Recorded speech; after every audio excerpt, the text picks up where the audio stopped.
ठीक है, तो ध्यान रखिएगा दिल्ली सल्तनत की जो प्रॉपर शुरुआत है वो कब से हो रही है, गुलाम डायनेस्टी की स्टार्टिंग से।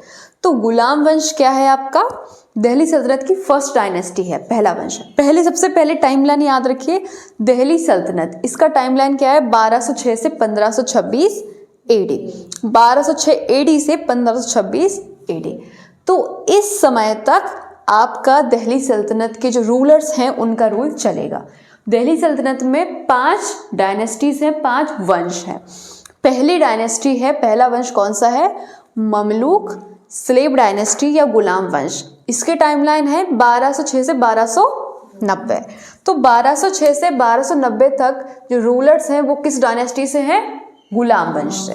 गुलाम वंश क्यों नाम पड़ गया, क्योंकि जो कुतुबुद्दीन ऐबक है जो स्लेव डायनेस्टी का फाउंडर है, ठीक है, तो वो एक क्या था, गुलाम था, स्लेव था। किसका था, मोहम्मद गौरी का स्लेव था, इसीलिए इस डायनेस्टी का नाम स्लेव डायनेस्टी पड़ गया।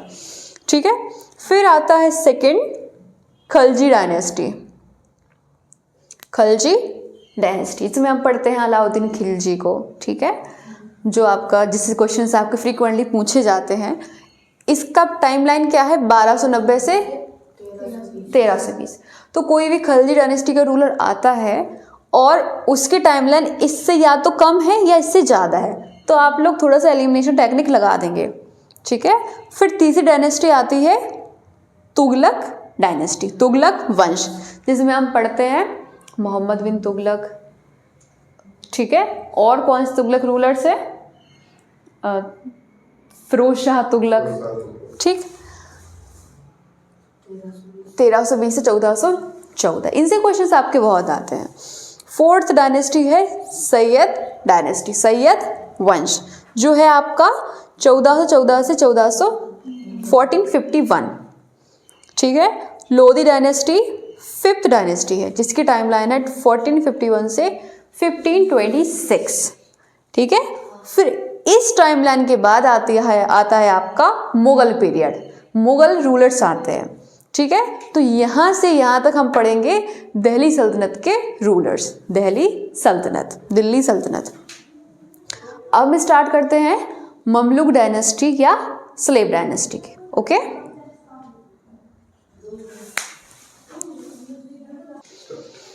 ओके, तो मैंने आपको बताया कि स्लेव डायनेस्टी का टाइमलाइन चलती है 1206 एडी से 1290 एडी तक, और फर्स्ट जो रूलर होता है स्लेव डायनेस्टी में, जो फाउंडर है इस डायनेस्टी का, वो है कुतुबुद्दीन ऐबक। ठीक है, तो जो ऐबक है इसका कार्यकाल चलता है 4 साल तक, 1206 एडी से 1210 एडी में। ठीक है, और कैपिटल किसको बनाता है ये राजधानी, लाहौर को। ठीक है, और उसके बाद फिर जो है आपको जैसे कि मैंने बताया है कि गौरी का ये कौन था, स्लेव था, मोहम्मद गौरी का स्लेव था कुतुबुद्दीन ऐबक।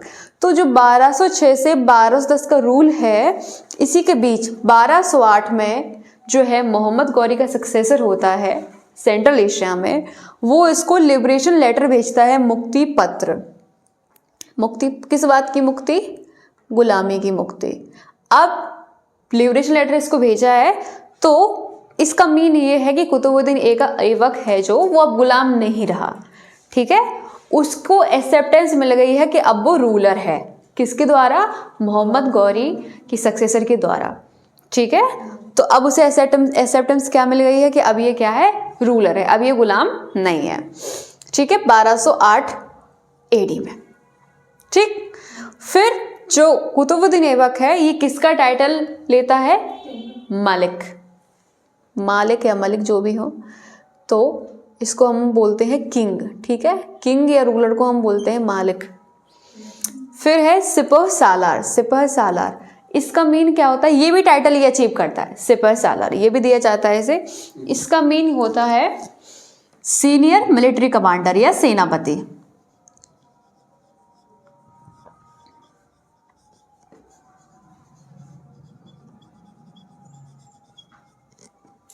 ठीक है, या सेनापति। मैंने आपको बताया था कि जो स्लेव्स होते थे मिडिवल इंडिया में वो एक एक्सपर्ट होते थे किसी भी युद्ध कला में, युद्ध कौशल में, एडमिनिस्ट्रेशन में, उनको ही स्लेव बनाया जाता था। ठीक है, तो उनका टाइम टू टाइम प्रमोशन होता रहता था पोस्ट वाइज। ठीक है, तो प्रमोशन होता था ऊपर की साइड। प्रमोशंस तो जानते ही हैं आप लोग। ठीक है, तो सिपह सालार का टाइटल इसने लिया, मलिक का भी टाइटल दिया गया, और लाख बख्श टाइटल जो है वो भी कुतुबुद्दीन ऐबक को दिया गया। ठीक है, इसका मीन क्या है? गिवर ऑफ लैक्स, मनी को डोनेट करता था लैक्स में। ठीक है, तो मनी डोनेटर भी था कुतुबुद्दीन ऐबक, लाख बख्श। ठीक है, तो ध्यान रखिएगा 3 टाइटल्स कौन से हैं? मलिक, सिपह सालार और लाख बख्श। ठीक है, कैपिटल याद रखिएगा लाहौर। अब हम आगे की बात करते हैं, क्या कंट्रीब्यूशन रहा है, क्या आर्किटेक्चर बनवाया है। ओके,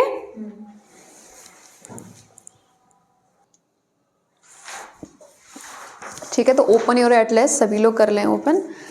तो मैंने आपको क्या बताया है कि जो मामलुक डायनेस्टी है या स्लेव डायनेस्टी है, तो कोई मुझे पूछ रहा है कि लाहौर की कैपिटल बनी हुई है, तो अलग अलग रूलर्स के अलग अलग प्रेफरेंसेस होती हैं, उसमें जिसके जैसा मन कर रहा है वो उसे अपनी कैपिटल बना रहा है।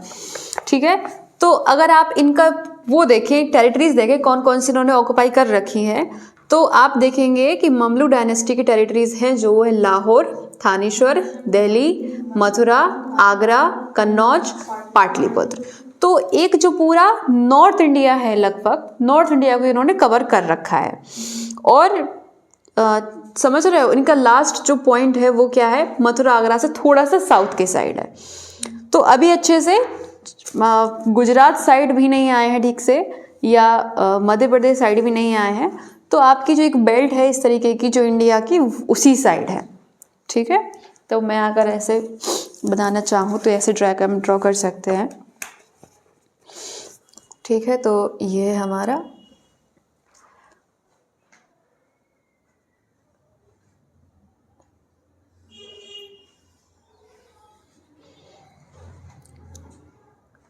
तो इधर से अगर मैं बना दूँ तो ये इनका हो जाएगा। ठीक है, ठीक है, जिसमें आपके आ जाएंगे कौन से? लाहौर, थानेश्वर, दिल्ली, मथुरा, आगरा, मेन सिटीज़ आ गई हैं, और यहाँ पे बिहार में पाटलिपुत्र। ठीक है, और ये आपका कन्नौज भी है इस साइड। ध्यान रखिएगा नॉर्थ ईस्ट में कोई टेरिटरीज नहीं है, साउथ इंडिया में कोई टेरिटरीज नहीं है, और एक्सट्रीम नॉर्थ में भी कोई टेरिटरीज नहीं है। ठीक है, तो आपका ये जो फ्रंटियर है यहीं पर स्लेव डायनेस्टी की जो है वो टेरिटरीज हैं, और इनमें कैपिटल किसको बना रखी है? कुतुबुद्दीन ने लाहौर को। ठीक है, तो वो रूलर की प्रेफरेंस चॉइस है। Okay okay.